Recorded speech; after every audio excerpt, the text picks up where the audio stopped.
Hi everyone, welcome to government jobs Adda 24/7। आज इस session में हम लोग बात करने वाले हैं सिलेक्शन पोस्ट एग्जामिनेशन के बारे में। अभी आप सभी जानते हैं कि आप लोगों के सिलेक्शन पोस्ट के जो एग्जाम हैं ये शुरू होने वाले हैं। बट एक बड़ा ही इंपॉर्टेंट फैक्टर यहाँ पे आपको देखने को मिलेगा उन सभी कैंडिडेट्स की बात कर रही हूँ जो ये एग्जाम देने वाले हैं उनमें। द पॉइंट इज कि इस बार जो एसएससी ने आपके एग्जामिनेशन सेंटर दिए हैं वो 300-400 किलोमीटर दूर भेज दिया है कैंडिडेट्स को एग्जाम देने के लिए। तो यहाँ पे मैं आपको कई सारे ट्रेंड दिखाने वाली हूँ कि एक्स पर अभी स्टूडेंट्स क्या कर रहे हैं, कैंडिडेट्स क्या कर रहे हैं, और क्या ये जो एसएससी ने इस बार हरकत की है जो आपके एग्जामिनेशन सेंटर्स को इतना दूर दूर दे दिया है वो भी टीयर 1 के लिए, क्या ये सही है, इसका इम्पैक्ट क्या होने वाला है। तो चलिए इसके ऊपर आज हम लोग बात करने वाले हैं कि एग्जामिनेशन सेंटर इस बार बहुत दूर दिए जा रहे हैं।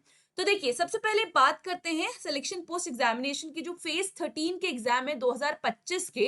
आपको पता है कि इस बार 2000 प्लस पोस्ट थी और कई सारे लाखों में इस बार एप्लीकेशन फॉर्म भी फिल किए गए थे। एंड जो एग्जाम्स हैं ये 24 से शुरू हो रहे हैं, 24, 25, 26, 7, 28, 29, 30, 31 और 1 अगस्त तक ये एग्जाम चलने वाले हैं।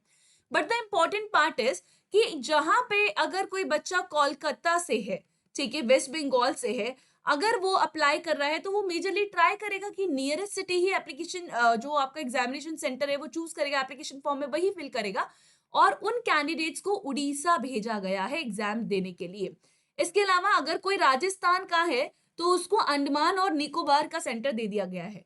तो क्या ये टीयर 1 फेज के लिए इस तरीके से सेंटर देना सही है?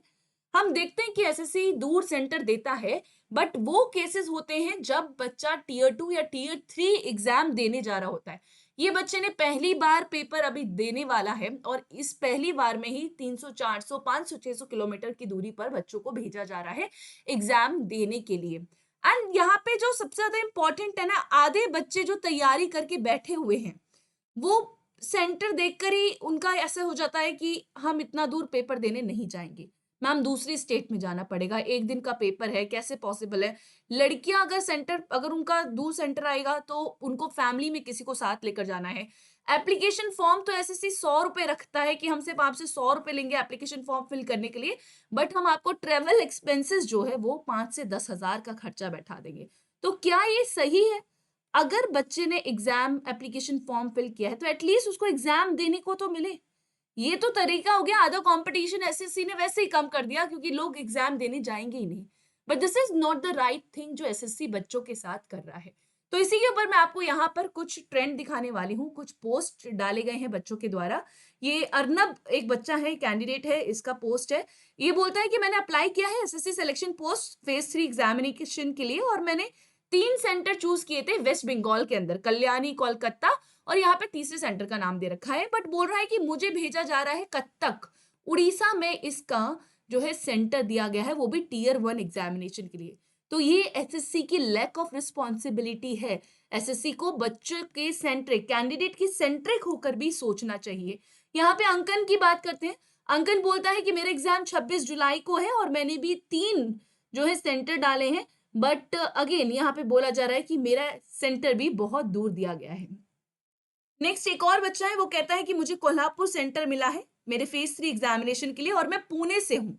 पुणे से है, कोल्हापुर मिला है और 300 किलोमीटर की दूरी जो है यहाँ पे इसको ट्रैवल करना है इतना, और उसके अलावा 1200 रुपए का तो एक साइड का कॉस्ट है अराउंड। तो ये भी यहाँ पर लिखा गया है कि क्या इस तरीके से अब इंडिया के अंदर गवर्नमेंट एग्जाम देने के लिए एक्सपेंसेस करने होंगे? This is the big question mark. आधे बच्चे जो 3 महीना 4 महीना मन लगाकर पढ़े हैं वो एग्जाम देने भी नहीं जाएंगे कि मैम इतना दूर है कैसे जाएं। यहाँ पे बताया जा रहा है कि एक स्टूडेंट है या कैंडिडेट है, राजस्थान से है और उसको अंडमान भेजा जा रहा है। तो ये क्या मतलब, क्या टूरिज्म को बढ़ावा दिया जा रहा है एसएससी के द्वारा, या वो सच में चाहता है कि बच्चे एग्जाम देने जाएं? This is a big question mark. और आपकी इसके बारे में क्या राय है मुझे कमेंट बॉक्स में जरूर बताइएगा, क्योंकि आने वाले टाइम में हमें अभी एसएससी के बहुत सारे एग्जाम्स देखने को मिलेंगे। हमें एसएससी सीजीएल मिलने वाला है, एमटीएस मिलने वाला है, सीएचएसएल मिलने वाला है। और अगर यही चलता रहा तो आधे कैंडिडेट तो पहले ही तैयारी करना छोड़ देंगे कि एसएससी जो है इतना दूर दूर सेंटर देता है। लड़कियों के लिए बहुत एक सिक्योरिटी फैक्टर भी यहाँ पर आ जाता है। अकेले कैसे ट्रैवल करें, फैमिली में किसी को साथ लेकर जाना होगा, दूसरी स्टेट में जाएंगे, कैसे मैनेज करेंगे सडनली। ठीक है। और टीयर 1 का एग्जाम है, टीयर 2 का होता है तो वो समझ में भी आता है कि एक पढ़ा हुआ बच्चा पार कर चुका है, बट ये टीयर 1 का एग्जाम है, ये इनिशियल फेज है एग्जाम का। यहाँ पे बोला जा रहा है कि many SSC selection post phase 3 candidates including me got there centres 100 kilometre away. ठीक है, जो 3 प्रेफरेंस डाली गई है उनमें से तो सेंटर दिया ही नहीं जा रहा है। एसएससी ने मन से, एसएससी ने जिसको मन किया कि आप ये वाला स्टेट घूम के आओ और यहाँ पे आपको सेंटर दिया जाएगा, इस तरीके से एक अनफेयर तरीका आपको यहाँ पर एसएससी का देखने को मिलेगा। तो आपकी इसके बारे में क्या राय है, मुझे कमेंट बॉक्स में जरूर बताइएगा। और आने वाले टाइम में अभी हमारे पास बहुत सारे एग्जाम्स आने वाले हैं, तो यस, हम एसएससी को एक मेल करेंगे, हम ट्रेंड चलाएंगे पोस्ट पर कि एसएससी आने वाले एग्जाम्स के साथ ये मत करिएगा। एमटीएस की बात करेंगे, एमटीएस आपको पता है कि 10th वाले बच्चे भी एग्जाम देते हैं, वो और भी छोटे हो जाते हैं। तो again, so this is all about this session कि यहाँ पे देख लीजिए, इसके बारे में बात कर लेते हैं। तो 2423 इस बार की पोस्ट आपको सिलेक्शन पोस्ट में दी गई थी, जिसमें 29 लाख एप्लीकेंट्स ने एप्लीकेशन फॉर्म फिल किए थे। 2000 पोस्ट के लिए 30 लाख फॉर्म आ रहे हैं, और उन कैंडिडेट्स को उनके सेंटर्स भी नहीं दिए जा रहे जो प्रेफरेंस उनसे फिल करवाई जा रही है। तो ये है क्या ये एसएससी का बिग फेलियर है, या लैक ऑफ रिस्पॉन्सिबिलिटी है, या ये एक अनफेयर मीन्स है? चैट बॉक्स में जरूर बताइएगा। और इसी के साथ आज का सेशन यहीं पर एंड करते हैं। Thank you so much. अगर पहली बार इस चैनल पे आए हैं, जिसका नाम है गवर्नमेंट जॉब्स अड्डा 24/7, चैनल को अभी के अभी सब्सक्राइब करें, क्योंकि इस तरीके के अपडेट सबसे पहले आपके लिए हम लेकर आते हैं।